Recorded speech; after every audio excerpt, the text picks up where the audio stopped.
حضور اکرم صلی اللہ علیہ وسلم جب معراج میں بیت المقدس کی طرف جاتے ہوئے یوسف کے قریب ہی ایک مقام سے گزرے تو انہیں نہایت ہی اعلیٰ اور پاکیزہ خوشبو آنے لگی۔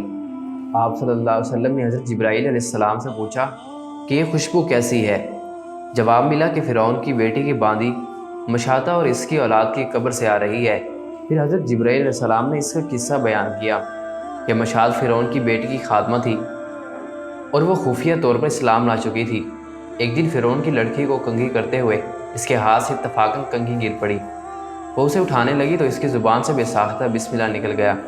اس پر شہزادی نے کہا کہ تو نے آج عجیب کلمہ بولا ہے، رب تو میرے باپ فرعون ہی ہیں، تو پھر تم نے یہ کس کا نام لیا ہے؟ اس نے جواب دیا، فرعون رب نہیں ہے بلکہ رب وہ اللہ ہے جو مجھے اور تجھے اور خود فرعون کو روزی دیتا ہے۔ شہزادی نے کہا، اچھا تو میرے باپ کے سوا کسی اور کو اپنا رب مانتی ہے؟ اس نے جواب دیا، ہاں میرا، تیرا اور تیرے باپ سب کا رب اللہ تعالیٰ ہے۔ شہزادی نے یہ سارا قصہ اپنے باپ فرعون کو سنایا۔ وہ سخت غضبناک ہوا اور اس وقت اس خادمہ کو دربار میں بلایا اور اس سے پوچھنے لگا، تو میرے سوا کسی اور کو اپنا رب مانتی ہے؟ اس نے کہا کہ میرا اور تیرا رب اللہ تعالیٰ ہے جو بلندیوں اور بزرگی والا ہے۔ فرعون نے اسی وقت حکم دیا کہ تانبے کی جو قائے بنی ہوئی ہے اس کو خوب تپایا جائے اور جب بالکل آگ جیسی ہو جائے تو اس کے بچوں کو ایک ایک کر کے اس میں ڈال دیا جائے، آخر میں اسے بھی اس میں ڈال دیا جائے۔ چنانچہ اسے گرم کیا گیا۔ جب آگ جیسی ہو گئی تو حکم دیا کہ اس کے بچوں کو ایک کر کے اس میں ڈالنا شروع کرو۔ اس نے کہا، بادشاہ ایک درخواست میں نے منظور کر، وہ یہ کہ میری اور میرے ان بچوں کی ہڈیاں ایک ہی جگہ ڈال دینا۔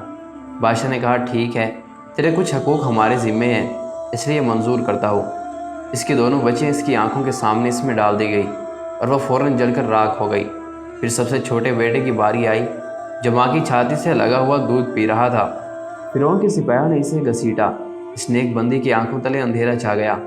اللہ تعالیٰ نے اس بچے کو اسی وقت زبان دے دی اور اس نے بآواز بلند کہا، اماں جان افسوس نہ کرو، ذرا بھی پس و پیش نہ کرو، حق پر جان دینا ہی سب سے بڑی نیکی ہے۔ چنانچہ انہیں صبر آ گیا اور پھر اس بچے کو بھی آگ میں ڈال دیا گیا۔ آخر میں ان کی ماں کو بھی اسی آگ میں جلا کر مار دیا گیا۔ پھر جبرائیل علیہ السلام نے فرمایا کہ یہ خوشبو انہی کے جنتی محل سے آ رہی ہے۔